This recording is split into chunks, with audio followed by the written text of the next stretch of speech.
Són 7 recomanacions per si voleu ser impulsors del canvi. Sigues conscient que et carregaràs amb més responsabilitat i més feina de la que et pertoca. Sigues conscient que et criticaran per la teva actitud, però alhora et convertiràs en un comodí perfecte per a resoldre marrons. Pensa en digital.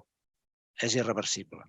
Jugueu a pensar en digital i a donar-vos dels canvis que podeu fer. Disminueix la por institucional. Proposa projectes transversals. Això t'ajudarà a reduir els límits institucionals. Busca el propòsit del que fas. Si allò que fas té sentit perquè existeixi, fes-ho.